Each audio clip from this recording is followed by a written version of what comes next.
Karena Caselles es abogada de la Universidad Santo Tomás, especializada en Derecho Constitucional y en Derecho Administrativo de la Universidad del Rosario, magíster en Derecho con énfasis en Derecho del Trabajo de la Universidad Externado, con especialización en Derecho Constitucional Iberoamericano del Instituto de Altos Estudios Judiciales, doctoranda en Derecho de la Universidad Complutense de Madrid. La magistrada Karena Caselles se ha destacado en la Corte Constitucional por su ponencia sobre la reglamentación de la industria webcam en Colombia. Este tema ha generado relevancia debido a la necesidad de establecer regulaciones claras que protejan los derechos de las personas que trabajan en este sector. Hoy, en el Ágora Charlas con Ángela, conoceremos su vida en Villavicencio y cómo, por cumplir el sueño de su madre, llegó a convertirse en abogada. Muy buenas tardes, amigas y amigos. Bienvenidos a su programa El Ágora, Charlas con Ángela. Hoy tenemos el honor de tener con nosotros a la doctora Karena Caselles, magistrada auxiliar de la Corte Constitucional. Muy buenas tardes, doctora Karena, y bienvenida a nuestro programa. Muy buenas tardes, doctora Ángela, a todas y a todos quienes nos miran en este momento por los distintos canales virtuales y físicos. Gracias por esta valiosa invitación. Doctora Karena, como le decía, para nosotros es un gran gusto tenerla aquí en nuestro programa y yo voy a empezar metiéndomele a su rancho. Cuéntenos un poquito cómo fue su infancia en Villavicencio.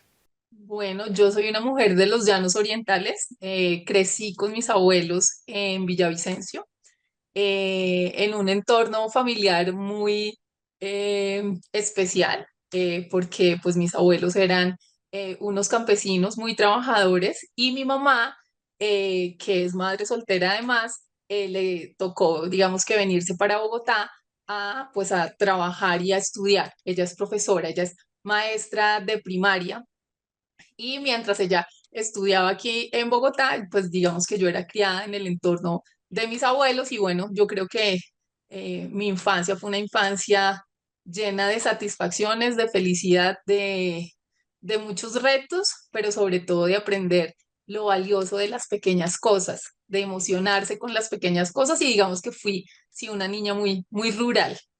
¿Y usted en qué momento, digamos desde su infancia o más bien de su adolescencia, decidió que usted quería estudiar Derecho? Yo soy abogada por mi mamá, en realidad, no porque esa haya sido mi vocación. A mí siempre me gustaron las ciencias naturales, específicamente la física y las matemáticas, era como lo que a mí más me gustaba, pero mi mamá, que es profesora y a la que le ha tocado, digamos, muy difícil, decía que ella no quería que su hija siguiera como los pasos de ser profesora, porque ser profesora en este país, pues es muy complejo. Los profesores en realidad no tienen muchas garantías y digamos que les toca muy duro. Y el sueño de mi mamá siempre había sido ser abogada. Y yo termino cumpliendo el sueño de mi mamá de ser abogada y pues digamos que yo siempre se lo agradezco, pues porque creo que el derecho y la manera en la que yo he ejercido el derecho a mí me ha llenado mucho como persona y bueno, creo que he hecho lo mejor posible también para que mi mamá se sienta muy orgullosa por la labor que yo ejerzo. Pero digamos, no es como que yo desde niña dije yo quiero ser abogada y demás, no. Yo creo que fue como un sueño cumplido de mi mamá a través mío. Y en esa parte de su adolescencia, ¿usted terminó de estudiar bachillerato en Villavicencio o en Bogotá? ¿O cómo fue esa transición hacia la universidad? Mis abuelos fallecieron cuando yo era niña y pues ya no había quien me cuidara. Y mi mamá le correspondió, pues obviamente traerme para Bogotá. Digamos que ese tránsito entre Villavicencio y Bogotá para mí fue muy difícil, porque cuando uno vive en una ciudad pequeña, uno tiene otro tipo de vínculos con las personas. Uno es muchísimo más, digamos, amiguero, está más cerca. Y Bogotá es una ciudad que encierra a las personas y las personas a veces no tienen como no sé, ni la misma alegría, ni el mismo tiempo que pues que uno tiene. Entonces, digamos que ese tránsito al bachillerato me correspondió aquí y mi mamá en ese momento estaba estudiando un posgrado y a mí me correspondía quedarme sola casi todo el día. Mi mamá trabajaba por la mañana, por la tarde y estudiaba en la noche. Eso quería decir que yo la mayoría del tiempo estaba, digamos, en mi casa, ayudando a las cosas de la casa y pues desde niña creo que pues eso de una u otra manera marcó que yo fuese muy responsable. Muy interesante esta parte. Y entonces usted entró a la universidad en Bogotá. Sí, yo entré a la universidad en Bogotá. Primero entré a una universidad pública como intentando, pues como el sueño de que era el mío, que era estudiar algo afín pues a las matemáticas, pero pues mi mamá terminó impulsando que yo estudiara derecho y junto, digamos, con los apoyos familiares terminé estudiando derecho y bueno, claramente fue una gran decisión. ¿En qué universidad estudió usted, doctora? En la Universidad Santo Tomás de Aquino en Bogotá. Ah, ya, ya, muy importante. ¿En qué momento decidió usted dedicarse a la carrera judicial? Digamos que yo me he dedicado siempre a todo lo que tiene que ver con la justicia social. Cuando yo estaba en la universidad, trabajaba con desplazados por la violencia, digamos que en ese momento, que era sobre los años 2000, pues en Colombia existía un desplazamiento de millones de personas y yo me vinculé desde la universidad a trabajar con ellas, hicimos cooperativas y demás. Y luego de eso, yo empecé a trabajar para la erradicación del trabajo infantil en una plaza de mercado aquí que se llama Corabastos. Digamos que toda esa digamos que esa experiencia de vida que yo fui tomando me hizo muy consciente de que este país necesita compromiso de todas las personas. Y digamos que yo primero me vinculé con organizaciones de derechos humanos para trabajar para la erradicación del trabajo infantil y para la defensa de la tierra y de los campesinos. Y en ese marco surgió la posibilidad de ser jueza en un municipio en el Cauca, que es Popayán. Yo terminé siendo jueza en Popayán, esa fue mi primera experiencia judicial y desde esa experiencia judicial creo que ahí quedé yo, digamos, marcada para quedarme en la rama judicial donde se me han abierto las puertas y creo que la vida es sabia y va dando, va abriendo caminos que a veces nosotros no miramos, pero que de una u otra manera van haciendo que uno mire espacios donde uno poder ejercer las mismas convicciones, pero desde otros lugares y que creo que es lo que he hecho. Qué interesante que usted haya sido decidido ser jueza y que haya empezado con esa parte de los derechos humanos, porque muchas veces uno se encuentra que específicamente, por ejemplo, hablaría yo del feminicidio, en que no hay como la respuesta, o a veces, por lo menos los ciudadanos de a pie, como somos nosotros, pensamos que no hay las respuestas del sistema judicial que uno quisiera, pero uno verdaderamente no conoce cómo ha sido la vida de algunos de las juezas, como en el caso suyo, y verdaderamente que la felicito por haber decidido brindarnos esa posibilidad a los colombianos y a las colombianas de tener una jueza como usted. Gracias. Doctora, vamos a mostrarle algo y usted me va a decir qué opina. Digamos que yo entiendo que las discusiones sobre trabajo sexual son discusiones complejas, porque existen distintas miradas en relación con el trabajo y con la forma en la que el trabajo se regula o no se regula. Específicamente, digamos que hay un modelo que es el prohibicionista o el abolicionista que nos dice que las mujeres no tienen, que no deberían existir la posibilidad de la prostitución o la posibilidad de que las mujeres vendan sus cuerpos. Y otra, que es el modelo regulador, que es el que la Corte Constitucional ha asumido desde hace pues bastante tiempo, que dice que efectivamente lo que se requiere es un modelo regulador que permita a las personas, específicamente a las mujeres, que son quienes más realizan este tipo de actividades, pues que lo puedan llevar y que tengan, digamos, un mínimo componente de dignidad. Digamos que yo tengo una visión particular en relación con eso. Yo siempre he creído, y eso así lo he sostenido en distintos lugares, que todas las personas que trabajamos vendemos nuestro cuerpo de una u otra manera. Vendemos nuestra mente cuando realizamos alguna actividad, vendemos nuestras ideas, vendemos nuestros deseos, vendemos todas las cosas que hacemos. Los obreros venden su fuerza de trabajo, venden tiempo. Entonces, digamos que en el fondo todas y todos los trabajadores vendemos tiempo y vendemos nuestros cuerpos. Y que las discusiones cuando una persona vende su cuerpo como una modelo webcam está arraigada mucho en una visión moral sobre qué cuerpos deben venderse, cómo deben venderse y qué deben hacer. En ese sentido, yo creo en la autonomía de las mujeres creo en la capacidad de decisión. Creo que a las mujeres nos han costado siglos emanciparnos y decidir sobre nuestros cuerpos. Y una forma de decidir sobre nuestros cuerpos es decidir sobre qué es lo que queremos hacer. Y efectivamente una de esas actividades es la del modelaje webcam. Entiendo que existen reclamos que son reclamos a los que hay que tener en cuenta, que tienen que ver más con discusiones sobre trata de personas, trabajo forzado, digamos, esclavitud sexual. Obviamente en esos escenarios creo que nadie estaría de acuerdo con que pues una persona pueda estar en esas condiciones. Pero cuando la persona es completamente autónoma, libre y define qué es lo que quiere o qué es lo que desea hacer con su cuerpo y efectivamente realizar trabajos, pues lo que debe hacer el Estado es regular y regular la manera en la que debe realizarlo.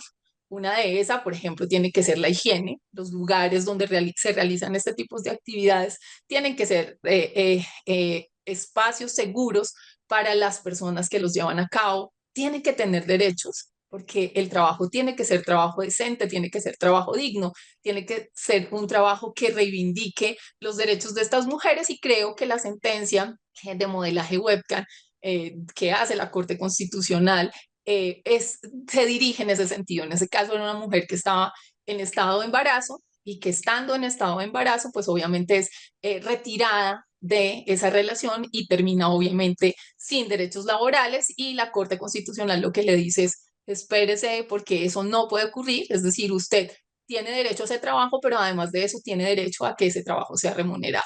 En ese sentido, se inscribe ese debate de la Corte Constitucional con el que estoy plenamente de acuerdo, y pues creo que es una discusión necesaria que como sociedad nos debemos dar en relación con el trabajo y en relación con la manera en la que esto ocurre. Entonces, entiendo las tesis abolicionistas, creo que la discusión sobre las tesis abolicionistas debe trasladarse incluso a todo tipo de trabajo, es decir, qué tipos de trabajos tenemos, por qué las personas tienen que trabajar para poder subsistir, y si efectivamente ese es el modelo que nosotros necesitamos como sociedad o no. Y creo que ese también se traslada un poco al trabajo sexual, y entiendo pues los múltiples debates que esto trae y tener una perspectiva en relación con ella, pero digamos que esa es mi perspectiva en relación sobre el caso. Me parece súper interesante, doctora, su punto de vista. Quiero preguntarle para que le digamos a nuestros televidentes qué cosa es el modelaje webcam. El modelaje webcam es la posibilidad que tiene una persona de trabajar a través de un medio virtual realizando labores eróticas o labores sexuales.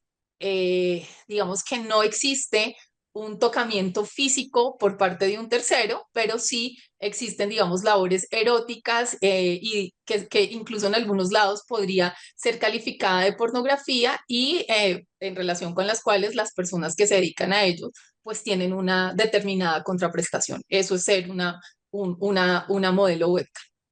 En esto también, pues eso es algo bastante nuevo, bastante desconocido, diríamos yo, pero desde mi punto de vista, exclusivamente pensaría yo que hasta cierto punto, si la alternativa es la prostitución física de contacto, quizá este modelo que cambiaría un poquito el mundo es mejor que el modelo anterior.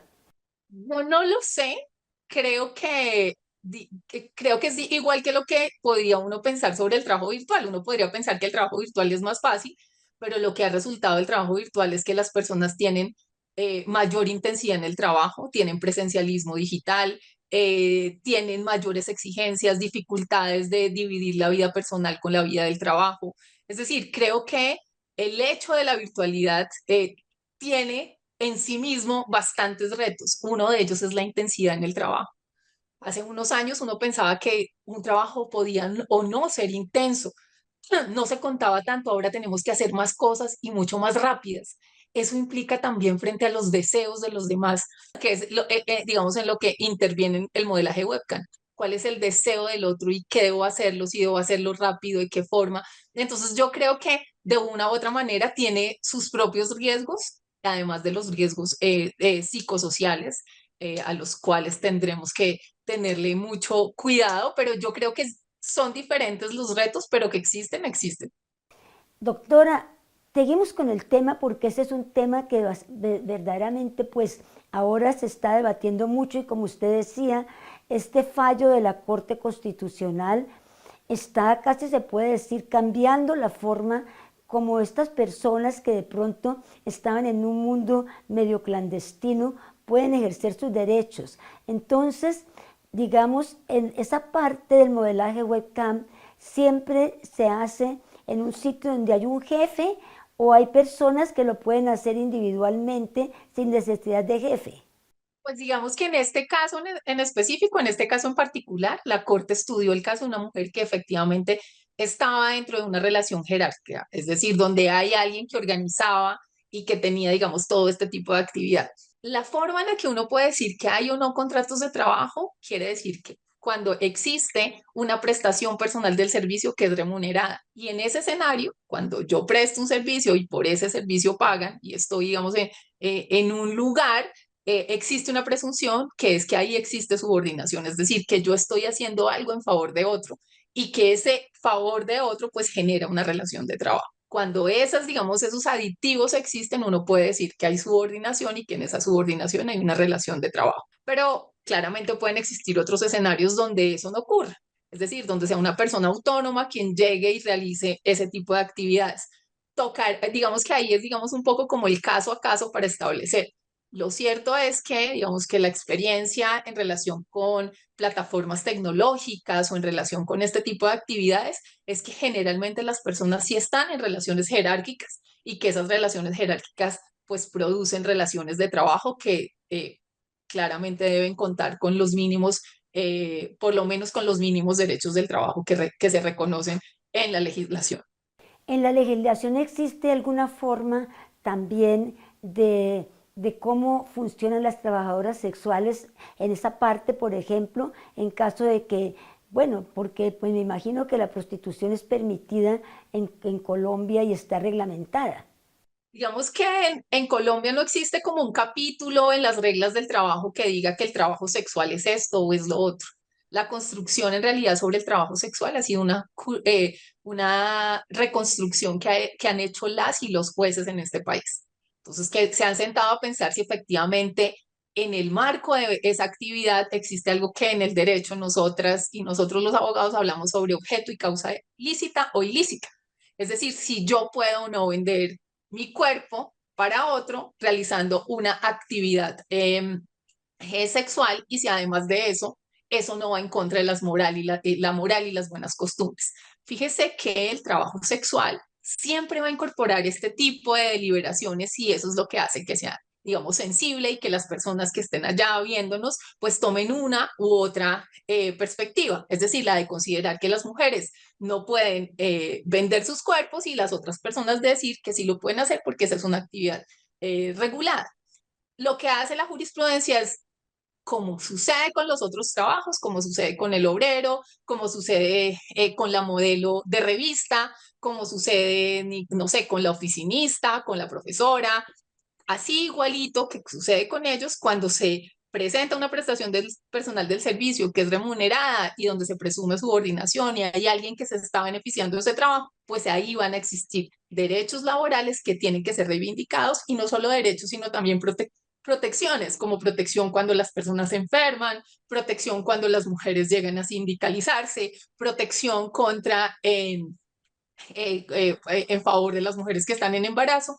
Fíjese que en Colombia existen sindicatos de mujeres trabajadoras sexuales que reivindican sus derechos en el trabajo y sus derechos a la dignidad, un poco para hacer una discusión distinta, un abordaje distinto en relación con este tipo de trabajos. ¿Usted cree, doctora, que digamos con esta parte del modelaje webcam, mujeres que de pronto, es decir, un poquito así como está pasando, diría yo, con la iglesia, que ya la gente que entra a los seminarios es distinta y entra con otras expectativas? ¿Usted cree que esto haría que la gente que de pronto hubiera pensado, pensaría por A o B motivos, vender su cuerpo, decides que es más, que sería más justo o más divertido, digamos, pertenecer al modelaje webcam que a una casa de prostitución? Creo que hay una especie, en el fondo la discusión sobre la prostitución y la forma en la que ella se realiza es una discusión profundamente clasista. Es decir, nosotros admitimos que las personas vendan sus cuerpos en Instagram y todas las personas en Instagram van, ponen sus grandes, digamos, ponen sus atributos personales y venden productos y demás, y esa parte de venta del cuerpo no está prohibida, ¿cierto? O moralmente para nosotros es aceptable. Y otra cosa es las, no sé, las mujeres que venden sus cuerpos en una calle y digamos en una calle, por ejemplo, del centro, de un centro poblado. A esas personas les damos otro tipo de características. En el fondo, se trata de la misma actividad realizada por distintos medios. Entonces, más bien como la pregunta es, ¿podemos calificar que una venta del cuerpo, digamos, como sucede en todos los trabajos, es mejor si se hace de una forma o se hace de otra?